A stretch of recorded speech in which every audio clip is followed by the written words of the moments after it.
상황을 상상해보세요. 러시아 드론의 거대한 무리가 하늘을 뒤덮으며 나토의 동부 전선인 폴란드 국경을 향해 다가오고 있습니다. 하지만 나토는 이미 준비를 마치고 그 무리를 맞이할 태세입니다. 로봇 군대란 인공지능이 탑재된 자동화 감시 시스템, 드론, 로봇, 미사일 시스템으로 이루어진 네트워크일까요? 대규모 전투가 곧 벌어지려 하고 가장 가까이에 있는 군인들은 수백 마일 떨어진 벙커에서 통제권을 쥔 채 자신들이 조종하는 기계들이 전쟁을 치르는 모습을 거의 구경꾼처럼 지켜보고 있습니다.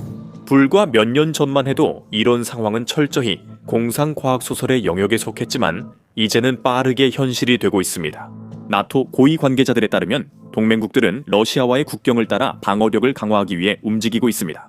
인간 지상군에 의존하지 않는 인공지능 지원 자동화 구역을 만들어서 말이죠. 그럼 이 계획과 사용될 첨단 신형 무기 체계들, 그리고 이번 개발이 현재 세계 안보 구도에 어떤 변화를 가져올지 좀 더 자세히 살펴보겠습니다. 이 계획의 세부 사항은 1월 말 독일 의료지 벨트 암촌탁과의 인터뷰에서 나토 작전 부참모장 토마스 로웬 장군에 의해 공개됐습니다. 그는 나토가 첨단 기술을 활용해 분쟁 초기 단계에서 침공군을 지연시키거나 저지하는 새로운 다층 방어 개념을 설명했습니다. 본질적으로 이 구상은 나토와 러시아, 벨라루스 국경을 따라 완충지대를 만드는 것입니다. 감시 네트워크와 원격 조종 또는 반자동 시스템을 활용해 침입에 대한 최초 탐지선을 제공하는 것입니다. 로엔에 따르면 이 자동화된 구역은 적군이 침입할 경우 일종의 위험지대 역할을 하게 됩니다. 만약 여러분이 로봇 군대가 방어의 최전선에 서는 것이 아직 수십 년은 남았거나 그저 허황된 꿈이라고 생각했다면 다시 생각해 보셔야 합니다. 제한된 기능을 시험하는 프로그램이 이미 폴란드와 루마니아에서 진행 중인 것으로 알려졌으며 이 시스템을 2년 안에 나토 전역에서 가동하는 것이 목표라고 합니다. 이처럼 빠른 배치 속도는 나토가 러시아의 위협에 맞서 방어력을 강화하는데 얼마나 긴박하게 움직이고 있는지를 보여줍니다. 2025년 하반기 유럽 전역에서 드론 침입이 잇따르면서 드론 전쟁이라는 새로운 위협에 대처하는데 유럽 대륙 전체가 얼마나 준비가 부족한지 드러났습니다. 벨기에, 네덜란드, 프랑스, 덴마크 등 드론 침입이 발생한 대부분의 유럽 국가들은 공항과 군사 기지 근처를 배회하거나 자국 영공을 침범하는 정체불명의 드론에 제대로 대처하지 못했습니다. 대부분 국가는 드론 대응 체계가 부족했고 일부는 기존 법률로 적절한 조치를 취하지 못했습니다. 예를 들어 드론 격추 같은 조치입니다. 그리고 나토가 실제로 침입하는 드론을 격추한 경우, 예를 들어 지난해 9월쯤 약 20대의 러시아 드론 이 폴란드 영공을 침범했을 때처럼 나토는 훨씬 더 귀하고 비싼 미사일을 사용할 수밖에 없었습니다. 이 미사일들은 드론보다 훨씬 더 비싼 무기들이었습니다. 그 방식은 단기적으로는 의미 있지만 장기 분쟁에 지속될 수 없습니다. 우크라이나에 물어보면 압니다. 드론 침입 중 러시아의 소행으로 확실히 밝혀진 경우는 드물지만 그들이 전한 메시지는 명확했습니다. 나토 대드론 방어 체계의 신속한 대대적 업그레이드가 필요합니다. 그 이후로 이러한 도전에 대응하기 위해 나토 지역, 특히 러시아와 가장 가까운 회원국들에서 대드론 활동이 급증했습니다. 그리고 그 대부분은 첨단 기술을 활용하고 있습니다. 완곡하게 말하자면 9월 폴란드 드론 침입 이전에도 크리스토노유 미 육군 유럽 및 아프리카 사령관은 나토가 동부 전선 억제선을 구축할 계획이라고 발표한 바 있습니다. 이 전선은 사용 가능한 모든 하드웨어와 통합될 수 있도록 설계된 상호 운용 가능한 센서와 지휘 시스템으로 구성될 예정입니다. 그는 7월에 러시아가 징병제와 수적 우위가 있다고 말했습니다. 우리는 기술로 대응해야 합니다. 폴란드의 침공은 이러한 침입 직후 나토의 결의를 더욱 굳건하게 만든 것처럼 보였습니다. 유럽연합 집행위원장 우르줄라 폰 데어 라이엔은 국정연설에서 나토의 동부 전선을 방어하기 위한 드론 장벽 개념을 언급했습니다. 이 드론 장벽은 발트해에서 흑해까지 1850마일에 걸쳐 펼쳐지며 신뢰할 수 있는 방어의 초석이 될 것입니다. 그녀는 이것이 러시아로부터 지역을 보호하려는 더 큰 노력의 일부라고 했습니다. 유럽연합 국방위원 안드레아스 코비우스는 이 프로젝트가 러시아와의 오랜 전쟁으로 인해 드론과 싸우는 데 있어 타의 추종을 불허하는 경험을 가진 우크라이나의 의견을 반영해 개발되어야 한다고 덧붙였습니다. 자금 조달과 관련해서는 유럽의 스타트업과 대학들이 참여할 가능성이 높으며 일부 자금은 약 1,760억 달러, 규모의 유럽연합 안전방위대출기금에서 나올 예정입니다. 드론월 이니셔티브는 나토 동부 국경을 따라 영구적인 조기 경보 장벽을 구축하는 것을 목표로 하며, 이는 러시아의 침략과 하이브리드 전쟁에 대한 기술적 억지선이 될 것입니다. 나토 회원국들은 전반적으로 방공 능력이 부족하지 않지만 지난해 가을의 침입 사건은 드론에 대한 특정 취약점을 드러냈습니다. 드론은 러시아의 공격에서 점점 더 중요한 역할을 하고 있습니다. 아이리스-T와 나셈스 같은 시스템은 유인 항공기나 순항 미사일과 같은 더 큰 위협에 대해 최첨단 방어를 제공합니다. 이 시스템들은 러시아의 개론 장거리 자폭 드론과 같은 드론도 비교적 쉽게 격추할 수 있습니다. 하지만 비용 효율적이거나 지속 가능한 방법은 전혀 아닙니다. 각 요격 미사일은 수십만 달러에서 많게는 수백만 달러까지 들 수 있지만 개론 드론은 수만 달러밖에 들지 않습니다. 그리고 훨씬 짧은 시간 안에 훨씬 더 많은 수량을 생산할 수 있습니다. 나토 회원국들은 또한 스카이레인저 레이더 유도총 시스템과 게파르트 신속 발사 대포 시스템과 같은 특수 대드론 시스템도 보유하고 있습니다. 이러한 시스템들과 이와 유사한 다른 시스템들은 우크라이나에서 모든 형태와 크기의 러시아 드론을 격추하는데 효과적인 것으로 입증되었습니다. 하지만 나토의 내륙을 충분히 방어하려면 이러한 시스템이 수만 대는 필요할 것이고 수천 명의 숙련된 인력도 함께 필요할 것입니다. 1850마일에 달하는 그 국경을 방어하기 위해서는 현재로서는 현실적이거나 실현 가능한 일이 아닙니다. 하지만 우크라이나는 러시아 드론을 격추하는 가장 효과적이고 비용 효율적인 방법 중 하나가 저렴한 요격 드론을 발사하는 것임을 보여주었습니다. 즉, 드론 대 드론입니다. 그래서 러시아 드론에 대응하기 위해 나토 동부 전선에 드론벽을 구축한다는 개념은 매우 타당합니다. 이 방법은 저렴하고 확장 가능하며 다른 더 비싼 해결책보다 더 빠르게 구현하고 개선할 수 있으며 탁월한 비용 대비 격추 효율을 제공합니다. 실제로 유럽 방산업체들은 이미 우크라이나의 경험에서 영감을 받아 직접 요격 드론 시스템을 구축하고 있습니다. 하지만 본격적으로 들어가기 전에 오늘 영상의 스폰서에게 감사의 말씀을 전하고 싶습니다. Private Internet Access, 즉 Private Internet Access, 전 세계 3천만 명이 넘는 사용자가 신뢰하는 세계에서 가장 투명한 VPN 제공업체로 Private Internet Access는 온라인 프라이버시 분야의 선두주자입니다. 보호되지 않은 기기로 인터넷을 사용할 때마다 여러분은 많은 정보를 외부로 전송하게 되며 이 정보는 웹사이트에 도달하기 전에 여러 기관에서 볼 수 있습니다. VPN은 여러분의 IP 주소를 숨기고 인터넷 연결을 암호화하여 여러분의 데이터를 인터넷 서비스 제공업체, 네트워크 관리자, 심지어 정부 감시로부터도 보호해줍니다. VPN 없이 말이죠. 웹서핑은 비공개 메시지를 단체 채팅방에 보내는 것과 유사합니다. 모두가 당신의 활동을 볼 수 있지만 PIA는 이를 암호화된 터널로 안전하게 보호합니다. NOLOGS 정책은 여러 차례 법정에서 입증되었고 세계적인 회계법인인 딜로이트가 실시한 독립적인 감사에서도 검증되었습니다. 보안뿐만 아니라 PIA는 진정한 온라인 자유도 제공합니다. 해외여행 중이거나 단순히 내 지역에서 이용할 수 없는 콘텐츠에 접근하려고 할 때도 PIA가 해결해 드립니다. 91개국과 미국 50개 주 전체의 서버를 보유하고 있습니다. 또한 PI 파일 공유를 지원하고 모든 주요 스트리밍 서비스와 호환되어 어디서든 더 많은 콘텐츠를 즐길 수 있습니다. 저는 개인적으로 게임을 할 때 PIA를 사용해서 현지 서버에 접속하고 지연 시간을 줄입니다. 또한 넷플릭스, 훌루 등 다양한 플랫폼에서 지역 제한 콘텐츠를 해제하는데도 아주 좋습니다. PIA는 윈도우, 맥 오퍼레이팅 시스템 리눅스, 아이 오퍼레이팅 시스템 안드로이드 등 모든 주요 플랫폼에서 사용할 수 있습니다. 그리고 단 한 번의 구독으로 동시에 무제한 기기를 보호할 수 있습니다.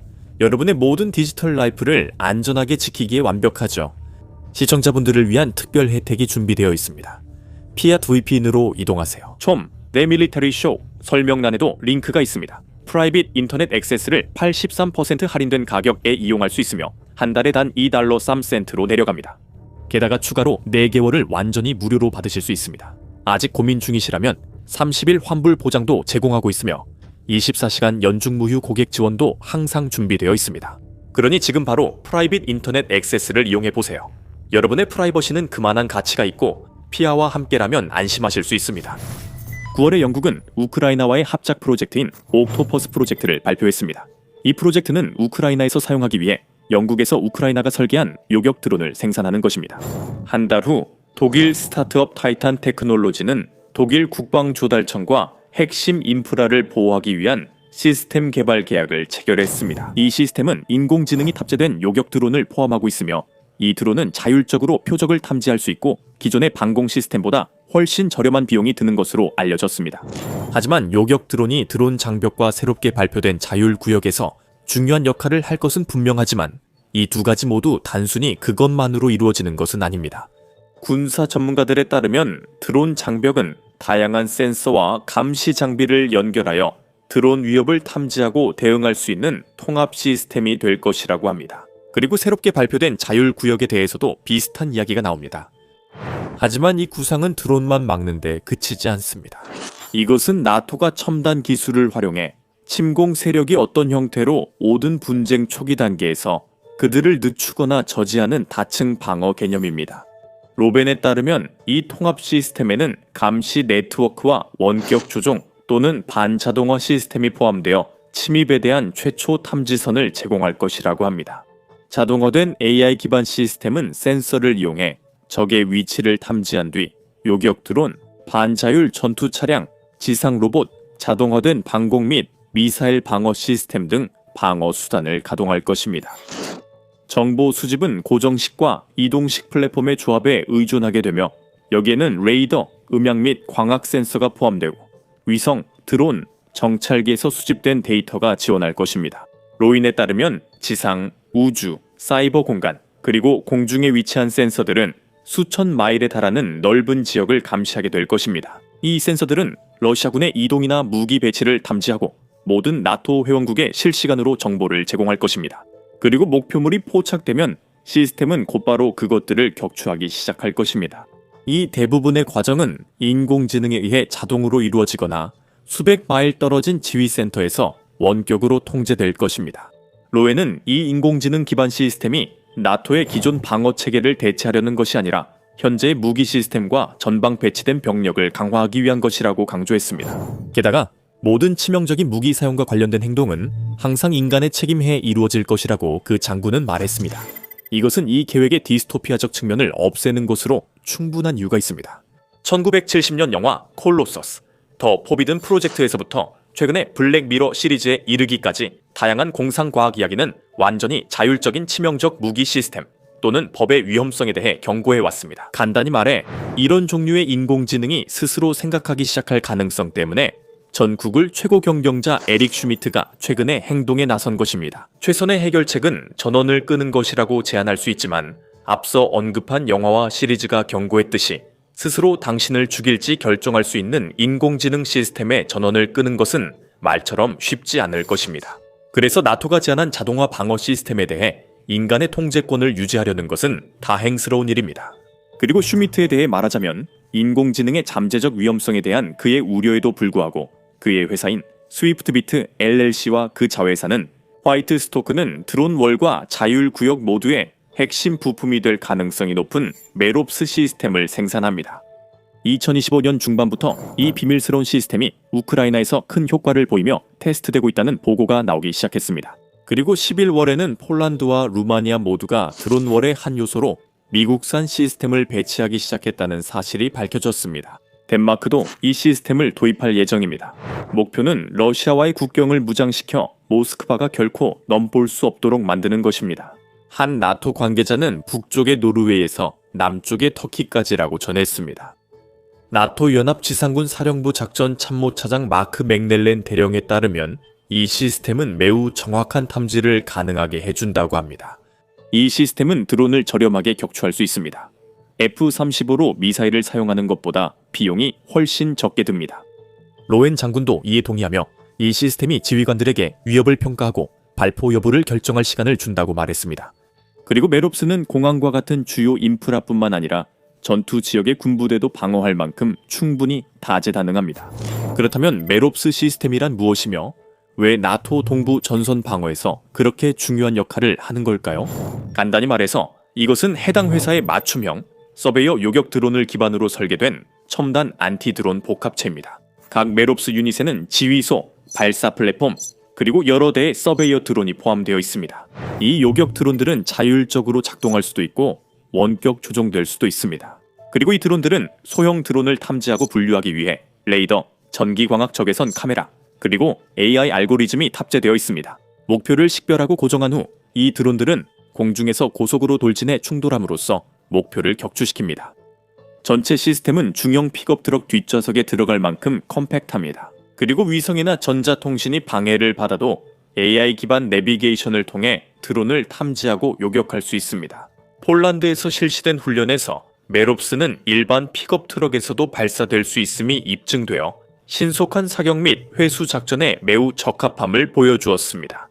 이 시스템의 또 다른 매력적인 점은 소규모 운용 인원과 짧은 훈련 기간입니다. 전체 승무원은 4명으로 구성되며 지휘관, 조종사, 그리고 2명의 기술자로 이루어져 있습니다. 이들의 훈련 과정은 보도에 따르면 단 2주밖에 걸리지 않습니다. 비교하자면 우크라이나 승무원이 미국산 패트리어트 미사일 시스템을 운용하기 위한 훈련은 최소 몇 달이 걸리는 것으로 추정되며 전체 기술 사양은 아직 공개되지 않았습니다. 보도에 따르면 서베이어 드론은 시속 175마일이 넘는 속도에 도달한다고 합니다. 이는 시속 190마일을 넘길 수 있는 러시아의 게론3과 같은 제트 추진 드론을 요격하기에 충분히 빠른 속도로 간주됩니다. 이 드론들은 전자재민계도 강하다고 전해지지만 이 주장은 아직 독립적으로 검증되지 않았습니다. 이 드론들은 러시아 드론 격추에 매우 효과적인 것으로 알려져 있습니다. 11월까지 우크라이나 언론들은 우크라이나 군이 이미 메롭스를 사용해 1000대 이상의 러시아 게론형 드론을 격추했다고 보도했습니다. 분명히 폴란드, 루마니아, 덴마크에 배치된 것으로 보아 이 성공은 나토의 주목을 받고 있습니다. 자율구역에 제한된 역량이 메롭스가 배치된 것으로 알려진 바로 그 나라들, 즉 폴란드와 루마니아에서 시험되고 있다는 것은 결코 우연이 아닐 것입니다. 제한된 자율구역과 로봇 군대의 다른 구성 요소들에 대해서는 지금으로서는 추측만 할 수 있습니다. 하지만 메이븐 스마트 시스템 나토, 줄여서 메이븐 스마트 시스템 나토가 그 중심에 있을 것이라는 점은 꽤 확실하다고 볼 수 있습니다. 팔란티어 테크놀로지스와 이 차세대 시스템을 나토에 도입하기 위한 계약은 2025년 4월에 최종 확정되었으며 나토는 이를 역사상 가장 신속한 계약 중 하나라고 설명했습니다. 요구사항을 정리한 후 시스템을 도입하기까지 단 6개월밖에 걸리지 않았으며 연합군 사령부는 시스템 도입 후 30일 이내에 사용을 시작할 것으로 예상됐습니다. 이 시스템은 이미 전반적으로 나토 시스템에 깊이 통합되어 있을 가능성이 높습니다. 의도한 대로 메이븐 스마트 시스템 나토는 정보 융합, 표적 지정 능력, 그리고 동맹군의 신속한 의사결정을 통해 전장 작전을 강화하도록 설계된 인공지능 플랫폼입니다. 이 플랫폼은 대형 언어 모델, 생성형 인공지능, 그리고 기계 학습을 통합하여 센서, 위성, 인텔리전스, 서베일런스, 앤 리커네선스 시스템, 인간 보고서 등 다양한 출처의 데이터를 분석함으로써 정보 융합을 자동화합니다. 이로 인해 20명에서 50명 정도의 소규모 부대가 과거에는 수백 명, 심지어 수천 명의 분석가가 필요했던 전장 정보를 처리할 수 있게 됩니다. 메롭스와 함께 자율구역에 도입될 수 있는 다른 AI 기반 시스템으로는 스위치블레이드 300-600 AI 유도 자율 표적 탐색 채공 탄약과 케이라토스 XQ-58A가 있습니다. 미국 공군과 해병대에서 사용되는 다루기 힘든 제트 추진 드론입니다. 로열 윙맨 프로그램이죠. 하지만 이건 어디까지나 현재로서는 순전히 추측일 뿐입니다. 추측이 아닌 사실은 나토가 AI 기반 및 자율 무기 시스템을 개발하고 배치하는데 결코 혼자가 아니라는 점입니다. 사실 주요 경쟁국들 사이에서 비슷한 개발 속도를 감안할 때 나토가 이렇게 빠른 속도로 조치를 취하고 있다는 것은 아마도 매우 좋은 일일 것입니다. 예를 들어 북한은 지난해 인공지능을 핵무기에 통합하겠다는 불길한 발표로 큰 반향을 일으켰습니다. 하지만 그보다 더 불길한 점이 있습니다. 최근 대한민국 국가안보전략연구원의 보고서에 따르면 북한은 실험적인 인공지능 개발 단계를 넘어 AI가 탑재된 자폭 드론과 같은 시스템에 실제로 배치하고 있다고 밝혔습니다. 얼굴 인식, 음성 합성, 다중 객체 추적, 그리고 실시간 영상 분석 등도 포함됩니다. 북한의 인공지능 군사 역량의 전체 규모는 아직 불확실하지만 그 의도와 전략적 중점은 분명합니다. 김정은은 인공지능을 활용해 자원 한계를 극복하고 세계 군사 및 사이버 규범에 도전하며 힘을 과시하고 있습니다. 하지만 대부분의 경우와 마찬가지로 북한이 제기하는 위협의 규모는 중국이 제기하는 위협에 비하면 미미한 수준입니다. 중국은 인공지능 기반 및 자동화 무기 시스템 개발을 공격적으로 추진하며 군사 인공지능 혁신의 최전선에 자신을 위치시키고 있습니다. 중국 인민해방군, 즉 PLA는 자율성, 군집 작전, 인간 기계 협업에 중점을 두고 무인 항공, 지상, 해상, 수중 시스템 등 다양한 분야의 인공지능을 빠르게 통합하고 있습니다. 타이용 시리즈와 룩아웃 이 무인 미사일 보트와 같은 첨단 무인기는 인공지능 기반의 군집 공격을 위한 협동 능력이 점점 더 향상되고 있습니다. 나링코의 지능형 정밀 타격 시스템은 드론을 자율적으로 배치하고 실시간으로 표적을 추적하며 타격 임무를 할당하는 기능을 갖추고 있으며 현재 시험 중에 있습니다. 그리고 중국 인민해방군은 TNG 야오와 같은 클라우드 기반 의사결정 인공지능 시스템을 활용해 표적인식, 예측 정비, 물류 자동화, 실시간 전장 의사결정 등의 인공지능을 도입하고 있습니다. 하지만 적어도 현재로서는 미국이 중국을 나토의 최대 경쟁자로 보고 있을지 몰라도 여전히 가장 큰 위협은 러시아입니다. 그리고 러시아 역시 대규모 군사 재무장 전략의 일환으로 인공지능 기반 및 자동화 무기 시스템을 매우 공격적으로 개발하고 있는 것으로 보입니다. 블라디미르 푸틴 대통령은 2025년 5월에 러시아의 국방 생산 우선순위에 중대한 변화를 지시했으며 여기에는 무인 시스템, 인공지능 역량, 지향성 에너지 무기의 가속화가 포함됩니다. 러시아 군산복합체연회는 2030년까지 전투력의 30%를 인공지능 기반 로봇 플랫폼에서 얻는 것을 목표로 설정했습니다. 러시아는 이미 포세이돈 수중 드론, 아방가르드 극초음속 활공체, 킨잘 극초음속 미사일 등 핵무장 가능한 자율 시스템을 도입했으며 이들 모두는 항법, 표적 선정, 회피를 위해 인공지능을 적용하고 있습니다. 러시아는 장거리 드론과 최전방 드론 모두에 인공지능을 점점 더 많이 통합하고 있습니다. 그리고 러시아의 자동화 지휘 시스템, 즉 ACS는 미국의 Joint All Domain Command and Control, I를 모방하려는 시도로 인공지능을 통합해 전장 데이터를 실시간으로 처리하고 더 빠른 의사결정을 가능하게 합니다. 이 모든 것을 종합해보면 로봇 군대가 맞서 싸우는 개념은 결코 공상과학이 아닙니다. 이런 속도라면 우리는 불과 몇 년 안에 나토와 러시아의 무기 체계가 거의 인간의 개입 없이 서로 전쟁을 벌이는 모습을 보게 될 것 같습니다. 스카이넷 같은 상황이 벌어지지 않도록 플러그를 뽑아야 하는 일이 생기지 않기를 바랍니다. 저희가 최신 소식을 계속해서 전해드릴 테니 채널을 구독하셔서 최신 정보를 받아보시기 바랍니다. 시청해주셔서 감사합니다.